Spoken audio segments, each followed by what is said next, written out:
I'm Arya Schwartz alongside Rachel Galligan, and welcome to the Winsidr Show, where it's all about the W.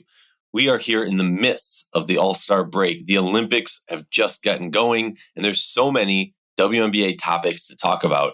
So I think it's time that we do a little heat check on these big topics in the W.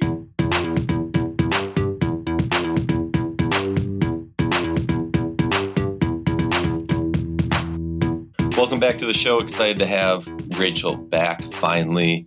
She's not done growing the game, but she's done for now.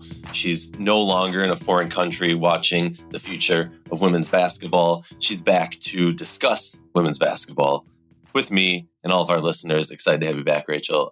Real quick, how was Mexico and how does the future of women's basketball look in your eyes? Incredibly promising. I'm back for at least a couple days, and then I'm going to head back over to Europe for 20.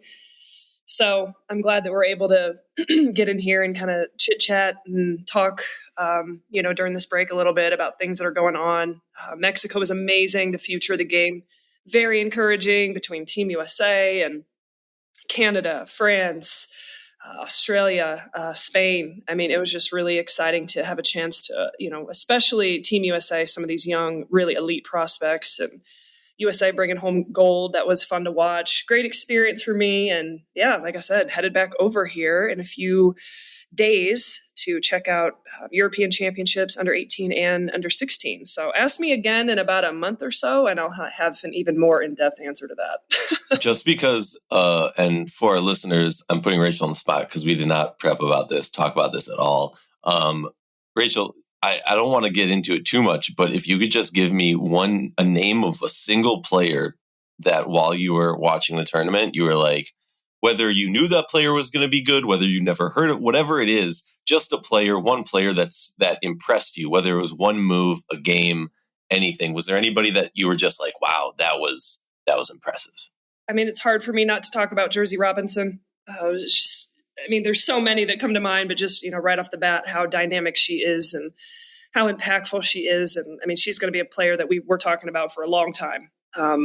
As the future kind of treads on, I'm excited to watch her in her college career and then well beyond. I totally expect her to be in the league at some point. So as dynamic as she is, and you can watch all the highlights and social media stuff, it was fun to watch her on the world stage. And the way she impacts and just the confidence she brings to the floor. She's a player that, I don't know, a lot of people have probably heard of her, in her popularity here in the States. But if you haven't, be sure to check her out, Jersey Robinson. She's going to be a young player we're going to be watching for a long time. Love it, because I have not. So, and that's the joy of Rachel talking to me about younger players. I'm always just like, never heard of them. Rachel dropped that knowledge on me. So WNBA news, the thing that's kind of been the hot topic, the big news, right? Your hometown team, the Chicago Sky, or your upbringing hometown team, whatever we call it. Once Denver as a team, we'll have to reevaluate. Right. They finally announced building a state-of-the-art new practice facility that would open for the 2026 WNBA season. Obviously, there's big implications of what that means for free agency, attracting talent for, this team. Keep in mind, right as free agency begins for the 2026 season, that's when a lot of things are going to change in the W with the new TV rights deal, which we'll get into, with the CBA negotiations. Obviously, there's going to be some adjustments there. No way that the players are keeping it. Let me read a little bit of the press release, just so everyone knows. It seems like there'll be a giant Skytown signage on the outside with some team colors. It will be located next to the Wintrust Sports Complex in Bedford Park. The Performance Center will include 2 regulation-sized courts, first-class amenities, private facilities for the players, a lounge for the players, high-tech film room, advanced training room with cutting-edge strength conditioning equipment, and a private chef kitchen, locker rooms, personal lockers, so on and so forth. And also, maybe the coolest thing, a content creation studio, a beauty station, and more. To me, this is a huge deal because for so long, Rachel, and we've talked about this for now years on the podcast, the Chicago Sky have been way behind. I'm not talking a step behind. I'm not talking 2 steps. I'm talking about a decade behind every other team. When you talk to people who work for the Chicago Sky, their front office staff is short-staffed compared to other teams. Their PR staff is short-staffed to other teams. They were practicing in a community rec center, which is decades behind other teams. What do you think? I mean, you can talk about it from the perspective of the new superstar of Angel Reese, Spoon as the coach, Kennedy Carter, Camila Cardozo. What does this do? Like, when you hear this, is this more so good for the players they currently have, or does your mind go to now they can bring on new players, or where does your mind go? All the places. About damn time. I mean, I'm excited. I'm thrilled that this is happening for Chicago. As someone who, back when I was covering the Sky as a beat reporter a few years back, had spent time in that community center. I mean, it was just unbelievable to me, just kind of where that was taking place, and it's hard to even look back at that and remind myself, oh my God, like that's what the best women in the world were practicing in. And I don't mean to like come down so hard on the Chicago Sky, but like this had to happen. If you look around the league, the top franchises in free agency, this is what those teams are investing in. In the Las Vegas Aces, their practice facility, the Seattle Storm. If you don't have this type of facility, you're vastly behind the eight ball. And this is where it's all going. This is what players want to have. They want to have those types of resources and, just accessibility to, rehab and just time and, it has to happen. It has to happen for every team in the league. The Sparks have got to do that. But Chicago Sky, I mean, for a franchise that we both have vocally, been openly critical about in the past, even despite them winning a championship and that fun fairy tale run a few years ago, this had to happen. I think it's a huge step. I think it speaks to, just the investment and the excitement around the franchise right now. Obviously, having Angel Reese there and all the eyes on the Chicago Sky and the way that there are, this is a perfect time. Not a perfect time. It should have happened a couple of years ago, right after the championship. But here we are. It's happening. I think it helps you maintain a level of you want to keep your current players happy. I mean, we just had Marina Mabrey request a trade. Now, granted, I think you can understand that she wanted out. This is not the circumstances she had originally signed up for, playing under James Wade and with a roster that looked vastly different than what it does now. You've got to be able to retain players, and to a certain degree, it's not the same as college, but being able to, just treat your current players the way they deserve to be treated at the level that they deserve to be treated is everything.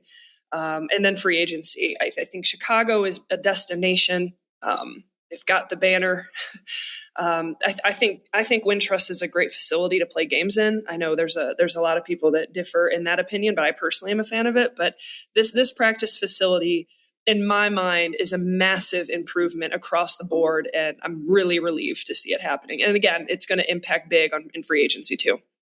And it was, like you said, years overdue. And I think also it's interesting because you have cities that are places players want to go, right? That are destination teams, but not even all those teams necessarily have the facilities. You talk about now, where's LA going to be, right? Like we've talked about LA kind of getting a pass when it comes to facilities. Well, because it's a destination, right? Like it's like, oh, we're LA, everybody wants to be here. Oh, we're Chicago, we can get by because we're a major city. We're not at that point anymore. You've got to start putting money down. You've got to start getting that investment. You've got to start making moves. That destination argument is no longer gonna play in the scenario, in my opinion, as much as totally. Well, Rachel, I would argue that maybe the destination argument still works for LA a little bit, only because you spend so much time in the car driving between your home and to the community center practice facility and the arena that you have to see the beautiful destination. Whereas when you're at these high tech, Vegas, Chicago, Minnesota, these other places, you're able to spend your time with your teammates in a high facility, in a place that fulfills all your needs. And so you're able to recover and be a better team, but also like it's less about where you are if you're actually able to take advantage of the amenities the team has. Maybe that's a ridiculous, crazy claim by me. I don't know. I'm trying to make a joke at LA's expense. The broadcasting rights deal, which also was announced this past week, the numbers aren't officially out from my understanding from people that I've spoken to close to the matter. The league is trying to present this as a $3 billion investment, or not investment, sorry, $3 billion deal that they'll get, which is huge. It's better than MLS, all these things. Realistically, it's a little bit less than that. It's around $200 million a year from Disney and those affiliates, and then if you include the Ion and the Amazon and of all the other Twitter and blah blah blah. I don't know if the Twitter one's still existing, but we're getting up to $3 billion. I mean, to me, it's less about specific details of that because you and I were talking about it, and I got some flack from some friends because I was like, okay, so they just up the numbers and they up the amount they're going to pay out, and they up the amount of games that are being played. And that's good. And I'm not trying to take away from that. We should celebrate. We're going from making, less than like 80 mil a year to making over 200 mil a year. That is huge. That is great. That is a step forward. That's a couple steps forward. But that doesn't come without negativity, right? There are things to be criticized about this deal. First of all, it was negotiated as part of an NBA deal, which I think, I don't care what ends up happening. At the end of the day, if your TV rights, your biggest influx of money is being negotiated by somebody who, for the whole career of your league, has shown their lack of interest in growing you, that's not a good thing. That has concerns. How do we know the actual value of the league when we can't see what it was valued because it's included in the NBA value ship? So there's a lot of concerns. I think the league could have gotten a lot more money out of this. I would have liked to see the TV side guarantee, include some things like pregame shows, postgame shows. I was explaining to friends recently, Rachel, they were telling me how they watched the WNBA game, national TV, and they were confused because the game said it started at 7, but didn't start till 7:30. And I was like, oh yeah, that's because for W, when they have a national game, they include the quote unquote pregame show in the actual viewing of the game. There's no like build up time. It's, oh, we're going to force you to watch this. There's no like, oh, we understand you're a bigger fan, so you want to watch this, so we'll put it on before. There's a lot of complications. I would have liked to see something like that. But the one positive thing I will say is the overall money is good. The renegotiation after 3 years is good because the league's going to continue to grow and we're going to need to renegotiate. My concern is, again, does it matter if we're renegotiating if the NBA is controlling that? I think every day that passes, I say, we need independence. The W should break away from the NBA. I want the W to be a standalone league, making their own money. Hat tip to Alex and Stewie and Fee for making a new league that is going to arguably pay, according to them, be the highest paying women's sports league in the world, which I think will be really cool. It'll be fun to see what their TV rights deals and things like that will be. I'm excited for that. Sorry, I've rambled far too long. Rachel, you always come in much more even-keeled than I. Any thoughts, feelings, emotions when it comes to hearing that the WNBA over the next 11 years is going to make a couple billion? Yeah, I mean, I'll be completely transparent. I haven't had a lot of time to sit down and like digest it fully. I've read a little bit of the reaction on social media and read a little bit about it. I think the interesting thing to me, I mean, obviously the money, that's huge, right? I mean, but that's expected. I mean, everybody expected that number to vastly improve, as it should. The ability to kind of renegotiate after 3 years, I like that. The playoffs being split, that seems a little bit new to me. Disney, obviously, ABC, ESPN will broadcast 2 of the first round series. And I believe NBC and Prime Video will each get 1. The semis and the finals will rotate over the 11-year deal, with Disney having 8 semis and 5 finals. Prime and NBC each will have 7 of the semifinal series and 3 finals. So that's a little bit different, in my opinion, being able to have the play. Because before, it's always just felt like ESPN. That's where we go to. Or Disney, I should say. So that'll be interesting, being able to experience September, October WNBA basketball on different outlets, I guess, or channels, whatever it is. That seems a little bit new. And I think I read somewhere that there's going to be just an added element of, and for me personally, I know a lot of people probably don't consider this much. A few of us, I know, diehards out there, especially the ones who live across the globe, but there's going to be more accessibility for internationals to be able to watch and have access to the WNBA. I'm a huge proponent of getting this game globally televised much better than it is right now. So that was a huge plus for me. I think it's not perfect. Doesn't sound like it's perfect, but it's going to be better than what it is now. So I feel good. I don't think that I'm sitting here completely surprised by anything, but it's definitely an improvement. And I'm glad that we at least have some numbers and some tangible things to kind of look at.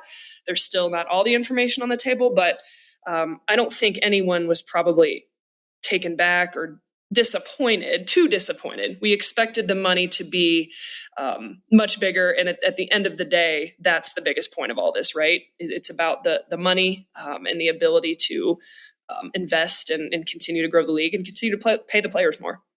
Yeah. And honestly, something that I don't think has been talked about, and then we'll move on, is now that the W has this amount of money, I expect everything to be better. I expect their PR to be better, their social media to be better, their content to be better, the game production to be better. I think also I saw something that was like part of this deal. It's not on the league to do production of the games for TV. It's on the stations, which is a money saver for the league. Can't deny that. But I do expect the concern on one hand is that, okay, if you're continuing with that, these organizations have continuously showed they will, cut dollars and try and, make it as limited as possible. So what's going to force them to do better and do more? The positive side of it also is that you have the people who know how to make it better and more to make it better and more. Right. So look, there's good and bad. Yeah. Hot topic right now, checking in on the mid-season awards. I'm not going to sit here and say I think we should do that before we come back from All-Star. We can kind of do a more in-depth one on this. But I just want to throw out some names when it comes to the big awards who have kind of stood out to us when you and I are texting and chatting kind of where our heads are for the awards. Rookie of the Year, Rachel, who do you think the two leading candidates for Rookie of the Year are?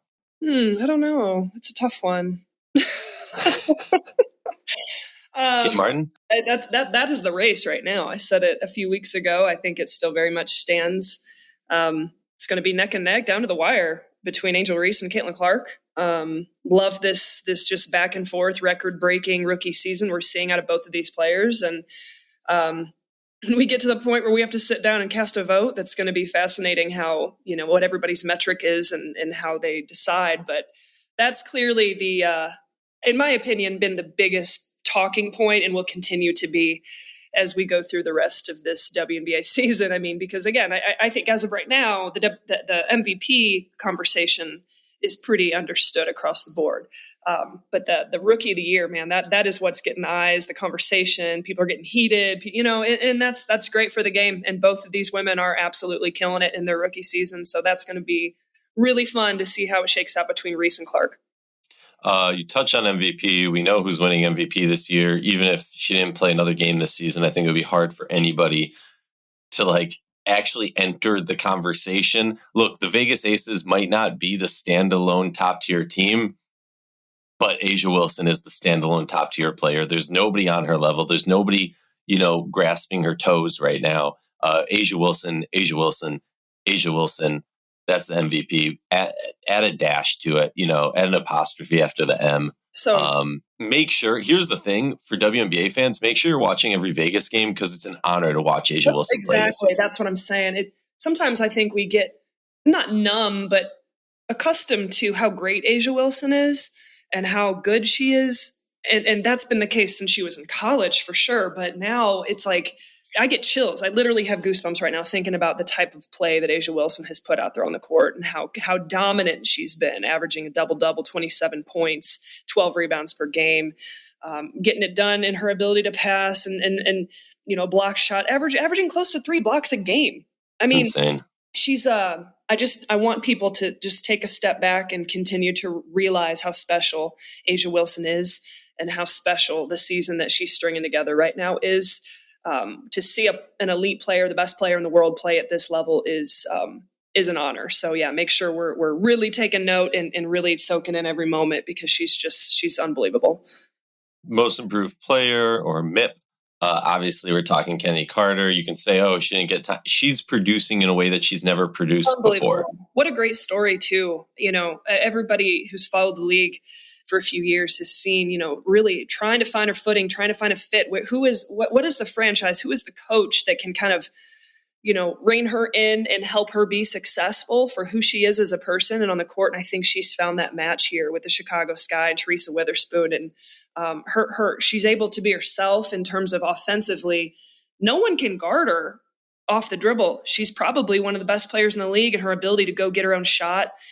Obviously, yeah, Kennedy Carter has got to be in that conversation. But I do think that this type of award deserves some other names kind of thrown in the hat too. It's hard for me to not look at Dearica Hamby in the year she's had, averaging 19 and a half points per game. That is light years above anything else she's done throughout the course of her WNBA career. And obviously, I think it's a perfect situation for Hamby because LA is in the position that they're in, that she has to take on that workload. Never in her career has she played over 30 minutes a game, and now she's playing close to 36 minutes a game. So part of that is minutes, part of that is, just usage and how the ball has to be ran through her. But I have to say, she looks really great, great shape and really just accepting this role with LA exceptionally well, and her numbers reflect it. Yeah, it's ridiculous. I mean, another player that's on my mind is Dejanay Carrington. I've seen a growth from her. Now, obviously, I think there's been a little bit of a plateau of recent, but I also think most improved player is an interesting award because some people view it strictly as last year to this year. Yeah. Some people view it as a collection of your career to this year. So I think there's a lot of ways to go about it. Some people, when it's younger players, don't want to use the younger players because you think you want to give them more time. The last award, truly, in our mind, at least, that we're going to discuss right now, is Defensive Player of the Year, which has a variety of players. Carrington I put in there because I think they're trying to use her in a Alana Beard style effect of, hey, this guard, this wing is their best player. We're throwing you on her. Lock her down. Do what you can do. Asia Wilson, obviously, I know you wanted to talk about her also on the defensive end, is just doing ridiculous things. Nafisa Collier. And then we got New York and Seattle, two teams. New York, some people might push back and say their defense isn't Defensive Player of the Year worthy. Seattle obviously is. With New York and Seattle, I see a team effort, right? I see Stewie and JJ and Benijah doing amazing things for New York. And then I see Seattle, Ezineka and Horston. Horston is honestly a player that arguably could be in most improved also. And I think maybe a stretch to put on Defensive Player of the Year, but not that far of a stretch when you consider how good of a defense Seattle is, arguably in many stats, the best defense in the league.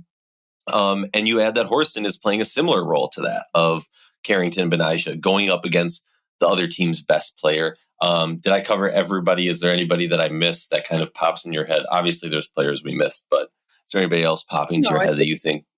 I think that's fair, and I definitely think it's worth, making mention of Lainey Hamilton. I mean, again, anyone who's having the toughest assignment any given night, I think deserves recognition.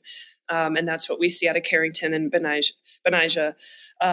And so those two scenarios. And then, you look at a Connecticut and you look at, Seattle and the two teams, and some people will measure it on that. Who are the two top defensive teams in the league? And do you give the nod that way? We'll see how it shakes out. But I think, that's a pretty good job of covering what we needed to. All-Star recap. Not much to discuss. I mean, it looked like, no. The game looked amazing. The events around it, they're expanding All-Star Weekend to me and make it a weekend of events. I love that. I love what they're doing. They unveiled the new Mercury Diane Taurasi court, the training facility for Phoenix, which looks ridiculous and amazing. It was really cool to see different players' reaction to seeing that, especially a player like Diane Taurasi, who's been around for so long and never had that, even though they shared so many things with the men's side, whatever their men's team name is. I don't know, and I don't care. So for me, the real topic that I want to discuss with you is the topic that got us a little heated in the friend chat. Team USA losing again. What's your take on that? I mean, my take is the same facial reaction that you saw on Team USA's face when they had to stand there and watch the trophy presentation. I guess in some ways, it's kind of to be expected that, we knew the game would be relatively competitive. I think you've got, some added motivation on the WNBA All-Star side, whether it's spoken or untalked about, whatever it is. It's hard, right? You're throwing players together for the first time and getting out on the court and competing. And then you've got who are trying to go win gold. And then you've got players who are, this is their last hurrah before they go on vacation and, they've got nothing to lose. So I first and foremost, Arike, I totally called it was going to be MVP. She's built for all-star performances because she's got the ball in her hands and she can go get hot. And she got completely amazing. What's amazing to me about what she did is did nothing in the first half and then did every. What did she score again? I forget. It was unbelievable. 34, 35. 34. Set a record for points per game in an all-star performance. I mean, she's built like that. And this is a perfect setting for Arike to take over a game and do what she does in an all-star game. So she's going to thrive in these moments. And yeah, I'm not surprised she won it for a second time. But yeah, I mean, I think it is a little bit embarrassing for Team USA, but at the same time, you have to kind of step back and take it within context. And again, it's not like I was like being overly harsh. I think this is a good tune-up for them, just to be out on the court together, run around together, get minutes together. At the same time, how hard are you really going? How hard are you really going? As you're coming off of a week of playing with your regular team and then traveling and all of the festivities and everything you're preparing for with Team USA. I think in the long run, when it's all said and done, it'll be exactly what it was 3 years ago, kind of that awakening, and will only propel and fuel USA throughout the Olympics in Paris. And knock on wood, hopefully go get another gold. But yeah, I mean, you saw it on their faces. They weren't happy. They weren't happy with that. And I just felt like they're competitors. They don't, no one wants to lose. And I love the format. I love the format. I can hardly stomach a regular all-star game year. And again, that's not a knock on the players. I understand the situation. It's about fun. It's about staying healthy. I just don't really get into it personally. I like the competitive aspect. And so when we have these Olympic years where they're playing against USA, there is a little added element of like, okay, storylines and preparation. And I think, the All-Stars, they did a good job of, just kind of kicking them in the butt and sending them on their way. Yeah. And like, honestly, if I'm Cheryl Reeve, I'm happy that USA lost because it lights that fire like you were talking about. On the other side, if I'm Team W, I'm going, okay, a lot of those players weren't considered, didn't get a chance to join Team USA. Were voted in by the coaches after a popular vote, and yeah. So it is a little bit, it's humbling for sure. It's definitely humbling. And also, like, here's my thing is the Team USA or the Team WNBA roster for the All-Star game is better than any other team that USA is going to play this year. And obviously it's going to be different in a real Olympic style game versus a All-Star style game. But I think realistically, this team was much better. They were much more driven. They wanted to prove something. I think there's much more to lose on the line, honestly. And I know most people disagree on this. I think there's much more on the line to lose for Team W than there is Team USA because Team W is trying to prove something.